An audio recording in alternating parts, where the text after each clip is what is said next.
Энэ өмнөх бодит байдлыг хэлэхээр өмнөх засгийн газар өмнөх эрх барьж байгаа хүмүүсээ муулсан юм шиг ийм ойлголтыг өгөөд энэ өөрөө улс төр юм шиг яваад ах юм аа. Тийм учраас ямар мөнгийг энэ богино хугацаанд хаашаа яаж гарсан бэ гэдгийг хэн гэдэг хүн ямар хугацаатаа яаж авсан гэдгийг тооцож гаргаж ирээд тэгээд хамгийн ихэнд тэр санхүүгийн хариуцлагын асуудлыг яриач. Тэгэхгүй бол энэ чинь улс төр болоод үн чимшиг худлаач юм шиг зүгээр л нэг урд нь засаг руугаа дайраад байгаа юм шиг ийм ойлголт өгөөд шүү дээ. Тэр сайн хөтөлбөрт гэхэд 2 их найд 372 тэрбум төгрөг сарын дотор гэдэг сайхан бэлгийн ерөнхий сайдын гарын үсгтэйгээр гараа явсан гэдэг. Богино хугацаанд ийм их мөнгө юунд зарцуулах юм. Тэгэхээр хаа нэгтээ бас байршуулсан юмнууд байгаа байж мэдэн ш. Тэгэхээр ийм юмнуудаа одоо энэ тодтгол хэлцэж байгаа үед бодитоор гаргаж ир тавиач. Тэгээ хэвлэл мэдээлэлээр бас өгч ард түмэндээ үнэн мэдээлэл өгөөд тэгээд энэ онц хүнд нөхцөл байдлын төсөв гэдгээ ингээд тодтогод яваач. Тэгэхгүй бол ингээд нэг асуулт хариултаар хэрүүл юм шиг юм болоод яваад ах юм аа. Цаашаа харж явах хэрэгтэй байна. Тэгээд ингээд төсвийн тодтголоос харж байхад хүүхдийн гэсэн тодтголтой төсөв мөнгө болгон хамгийн түрүүд ингээд хасагтаад байгаа шалтныг бас би гайхчихвал да. Тэгэхээр сая хэлж энэ ганцхан Сэлэнг аймагт гэхэд концессингээр болоод векселээр дээр нэмэгдэхэд одоо 70 тэрбум түүнээс их мөнгөөр 3 зам барих тухай энэ асуудлууд орцсон явж шít. Тэгэхээр энэ санхүүжилтээсээ энэ хүүхд харах үйлчилгээ оюутны тэтгэлэг тэр нэг удаагийн тэтгэмж энтрийг нөгчих боломж харагдчихсэн. 123 тэрбум төгрөгийн асуудал яг энэ нийгмийн хамгааллын салбараар хасагдаад шít. Тэгэхээр тэр хөрөнгө оруулалтын энэ зохицуултуудыг хийгээд энэ нийгмийн хамгаалал руугаа орохгүйгээр хийх боломж байна гэж би харж байна. Тэгэхээр та энэ дээр холбогдох хүмүүсээ ажилуулаач гэж танаас хүсэх байна.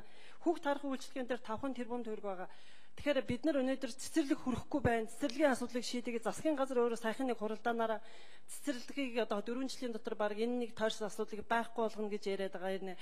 Нэг давхрыг цэцэрлэг болгоно гэсэн нэг хүүхд харах үйлчилгээ өнөөдөр энэ орон зайг нөхчих 5 тэрбумыг хасна гэж байгаа. Энийг одоо хасахгүй байх хэрэгтэй байна. Яагаад гэвэл хүүхд харах үйлчилгээ ялангуяа захын хороолуудад бас сайн явагдчихлаа. Тэгэхээр энэ дээр бас бодитоор хараач гэж хэлэх байна. Хоёрт нь дээр оюутны тэтгэлгийн 70 тэрбум бас 70 мянга чи 11 тэрбумын асуудал учраас хасахгүй байх тэр мөнгөний саяхан ирэлээд байгаа концесс тэр векселээр орж ирж байгаа санхүүжилтүүдээс хасах боломжууд эндээс харагдаад байна. Тэгэхээр тэн дээр зохицуулт хийх боломж байна уу гэж хэлмээр байна. Хоёрт нь тэрийн өмчт компаниудын өөр 1.5 их найт төгрөгөөр нэмэгдээд энэ өөрөө дотоодын нийт бүтээгдэхүүний 10% төрчгээд байна гэж байгаа. Тэгэхээр энэ өөрөө төсөвт 10 болж орж ирнэ. Тэгэхээр энэ тандалтыг нэг дарга нарын цалинг 30-аас 60% хасгаас өөрөөр эднэрийг танах ямар тандалт хэмнэлт энэ төрийн өмчт компаниуд дээр байгаа юм. Энэ дээр хариулт би бас аммаар байна. Тэгээд бас нэг зүйл байна. Энэ цалин хөлс тэтгэвэр тэтгэмж өнгөрсөн 4 жил огт нэмэгдээгүй. Тэгсэн хэрнээ мөнгөний ханшны уул 40-50% болцсон. Одоо төгрөгийн доллартай харьцах цааш 10% дахиад унана гэсэн прогнозыг нь олуулсан байгууллагууд хийгээд байна. Энэ үед энэ нийгмийн хамгааллын юг хасхаа болов яасан бэ? Харин жоохон нэмэгдүүлэх ч юм уу эсвэл одоо өөр нөхцлөөр эднэрт урамшуул үзүүлэх тийм бололцоонууд байна уу? Энэ дээр сангийн сайдаас болоод хариулт амаар байна.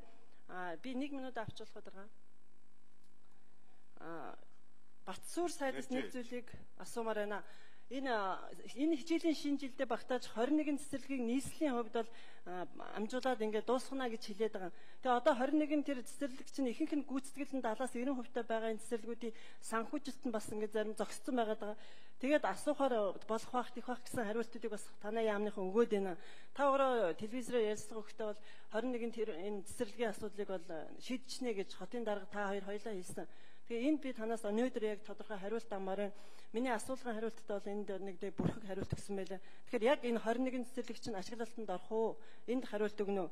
Хоёрт нь сангийн сайд, боловсролын сайд хоёулаа хариулах нэг асуудал байгаа. Юу юм гэхээр цэцэрлэгийн асуудал ихтэй хувийн хвшлийн энэ гэр хорооллуудад өөрсдийнхөө мөнгөөр бас хувь хүмүүс цэцэрлэг барьсан байна. Гэхдээ одоо ашиглалтанд оруулах гэхлээр нөгөө дотоод гал тогооны тогтчилч гэдэг юм уу нэг хувьсах зардал дээр төр бидэнд тусламж үзүүлвэл бид энэ цэцэрлэгийн орон зайг нөхчих боломж байна гэж хэлээд байгаамаа.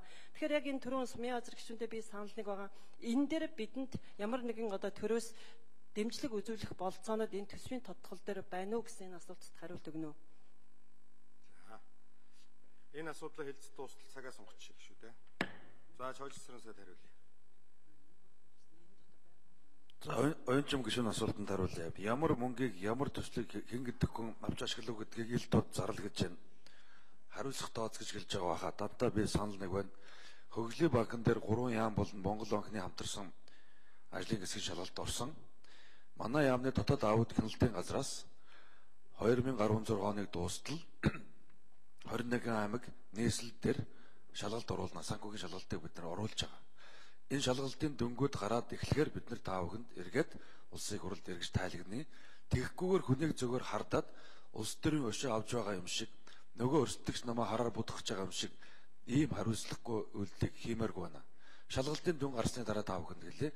Засгийн газар маань бүрэн бүрэлдэхүүнээр ажиллаж эхлээд 26 онжааг бас та бүхэн зөв болгоорой.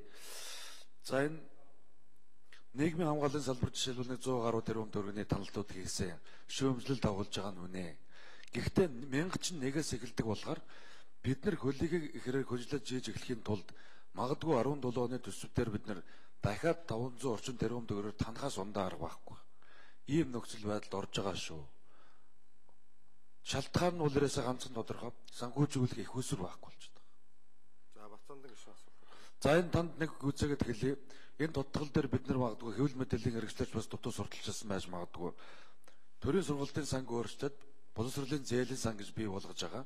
Оюутны 70 мянгаыг төр зогсоогоод зөрүүлээд энэ жилийн энэ тодтгол дээр шүү. Ирэх шугам биш. 90 тэрбум төгрөгөөр боловсролын зээлийн сан байгуулахаар энэ төсвийн тодтгол дээр суулгаж оруулж ирсэн гэдгийг танд хэлье. Бацаандан гишүүн. Хувь хүмүүс өөрийн хөрөнгөөр цэцэрлэг барьсан гэсэн та энэ концессийн гэрээтэй төстэй зүйлийг ярьж байна. Концессийн тухайд болвол одоо энэ хуулийн төсөл оруулж ирээд 2017 оны 1 сарын 1 хүртэл энэ аймаг нийслэлүүд болон төрийн өмчийн бодлого зохицуулалтын газар дээр шинээр концессийн гэрээ байгуулахгүй байхаар засгийн газрын тогтоол оруулсан.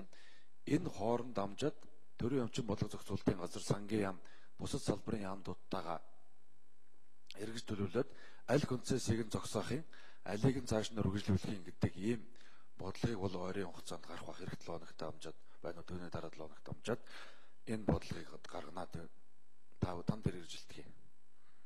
За Бацаандан гишүүн асуултад тавья.